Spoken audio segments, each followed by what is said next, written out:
Morning, Piggy. Morning. Good Tuesday morning to you. Y'all know that means it's Monday. It's a brand new week. It's a brand new day. Yeah, that. Well, as y'all know, I did my first live with Restream last night. Wasn't too bad. I'm just afraid I bored y'all to death, not having a whole lot to say. I mean, there's not a whole lot to say. I mean, I'm kind of off my soapbox for a little bit. As I keep saying, most of you, I'm just preaching to the choir, and the rest that really do need to hear it, I like that refuse to because for whatever reason, I guess because they don't want to know. An ostrich with its head in the sand is going to be an ostrich with its head in the sand. Sorry, y'all. I'm trying to make sure it's fine. I thought I had that phone in this thing right, and it looked funny. I was trying to fix it. We're going to pop it off, get a little go-go juice. We're going to stop over to the food line, get a few eggs, whatnot. We've been doing most of our grocery shopping there and very little anywhere else lately. That's because we got a base of stock. Yeah. We've got a base stock of meat, a few cans and soups. Just need to pick up a few little things here and there to do other meals or whatnot. Because we mostly eat extremely simple. Yeah. And everything. So we can always swing by the food line. It's not too far out of the way. And we can go back home from there. So, it's just kind of how it's working out for us. It's like those pancake mixes and the muffin mixes she gets. She's now discovered we can have us a few pancakes from time to time and not have to make up a whole lot of batter. And they don't hurt my stomach. That's a plus. Very big plus right there. Because I love pancakes. I just never could eat them because they were always hurt my stomach. So, and not having to make up any batter, she often has batter left over, and she might make me some more than that following day, and everything. But there's always some going to be wasted. I'm thinking about seeing about waffles next time I make them. I was just thinking about those. Anyway,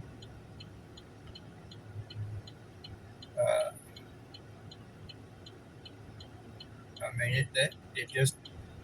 We got to talk about that the other day, too. We stopped at Jack's to have breakfast. And I met an older gentleman there. Folks, I looked over and he did. He was 77 years old. Look good for his age. Of course, he was a textiles engineer. Had a career of that. So, I imagine he made pretty good money, and his pension is probably something else. But he sacrificed and paid the cost, going to school and had enough intelligence to learn those things. Hey, he earned his keep. Mm-hmm. But we got to talking. He was talking about, he saw my hat, thanked me for my service, all like that. And then he got to talking about, and he asked me if I served or not. I looked at him. I said, I'm not as old as I may look, sir. I said, I may look a lot older than what I really am. I said, I'm not old enough to have made now. But,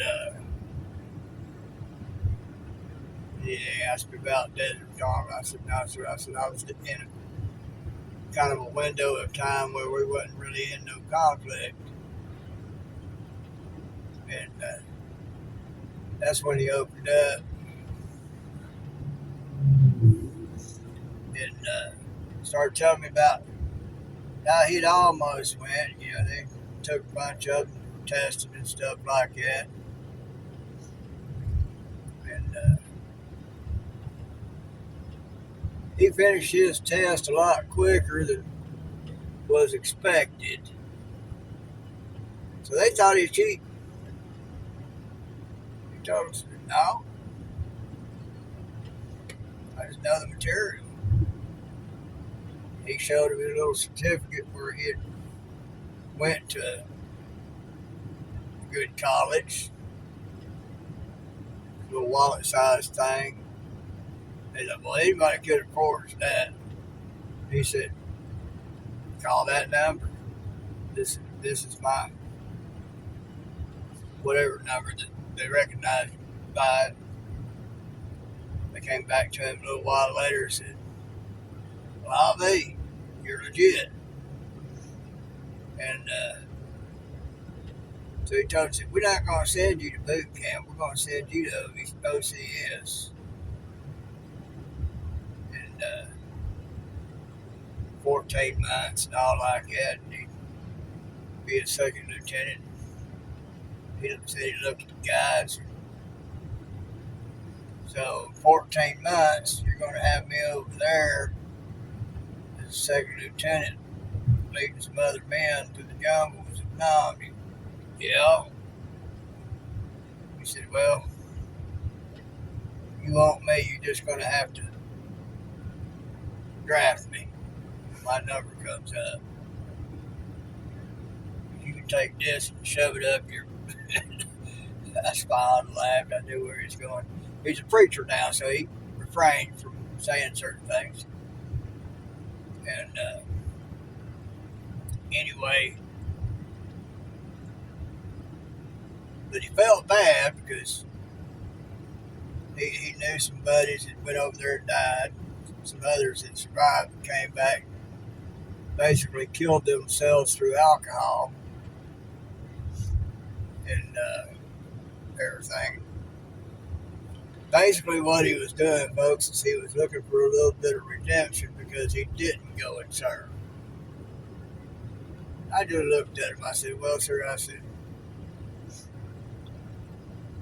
things like that, God had other plans for you.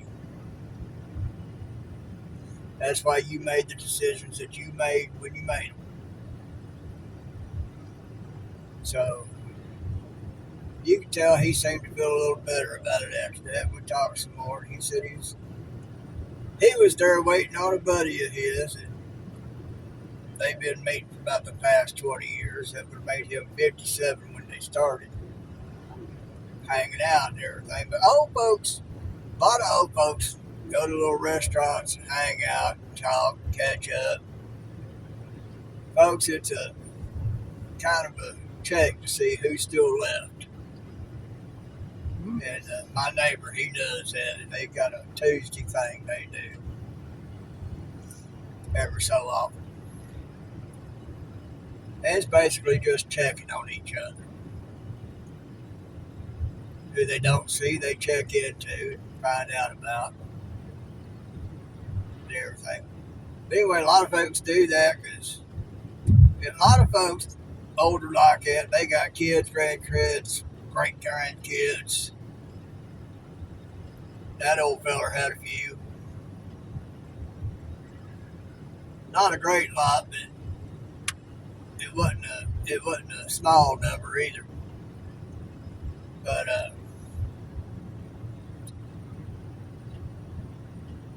Lane and I talked about it. We figured, for them, it's quicker and cheaper to go to a restaurant like that and eat a little breakfast. They come regulars and all like that. They get known, so they get a little socialization. They save time and electricity and water at home, so it balances out. Yeah.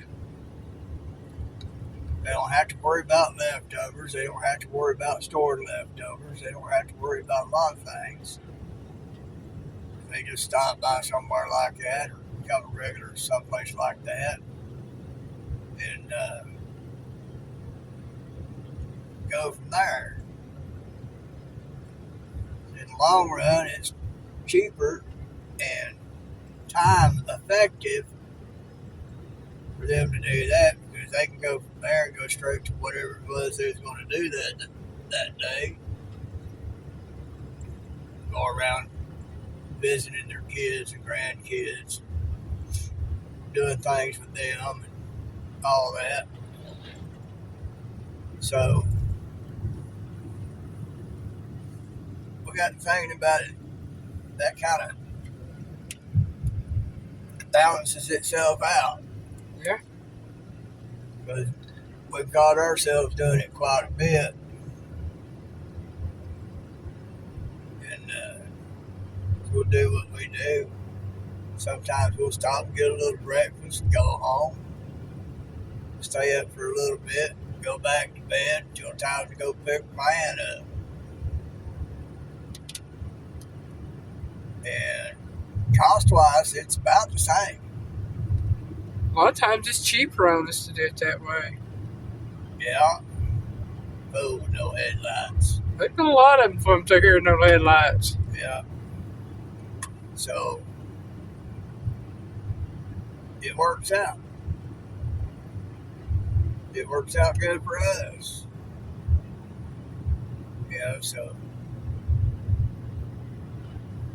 of course we do have stuff at home. But by the time you put in the time to cook it, the electricity to cook it. Sorry about that, folks. I hit the butt rubbers over here on that yellow line. I'm saying. And, Yeah. The expense of the water that it takes to wash the dishes, cooking it. You save on electric and water. You save a lot of time. You add all those things in, it comes up about the same. We're doing it, keeping our AC on about 75. Our electric bill ain't that high. So our water bill, of course, it remains pretty much basic meter cost on it because we don't use that much water anyway. It fluctuates between $19 to $21 a month. And why, I don't know. Well, I gotta do too. Amount of days of the month. Depends on how often I wash clothes. Right. And that little drippy in the kitchen sink. Yeah. I've got another faucet, but we'd have to find a different type of filter than the one we use. When we use, the threads are on the inside of the faucet for the aerator and all that. On this other one, the threads are on the outside. So we'd have to find one that would fit. Or a converter to go with it. Either way. Yeah. And then I'd have to try to get up under there to replace the thing. That faucet's about 15 years or better old. It's better now because it was in there when I moved in with you. Well, I was going to say 15 years or better old. Yeah. Well, shoot, it might be 20 years old. Because I put that in when I was with, which one you call her? Thing 1 or Thing 2? Thing 2. Okay. So I put it in there when I was with Thing 2. Thing 2 came before Thing 1, yeah. She has her reasons, folks. Yes, I do. But she had to deal with Thing 1 before she wound up having to deal with Thing 2. And then when I dealt with Thing 2, Thing 2 didn't like what I had to tell her. But so anyway, it's probably a good 20-year-old. This dude probably ought to turn the water off, undo the top, and replace O-rings. I'm not really sure. I can see how it might be that those are bagged up. Oh, he just pulled it out. Yeah. And everything. But anyway, to put that down in, I'd have to get up under there and replace things. And I just don't know that I can. Yeah. So, anywho, we at the Go-Go Juice station. And we're going to get us some Go-Go Juice. And then go over there that way. And get a few items. Anyway, just some rambling going on. Piggy loves you.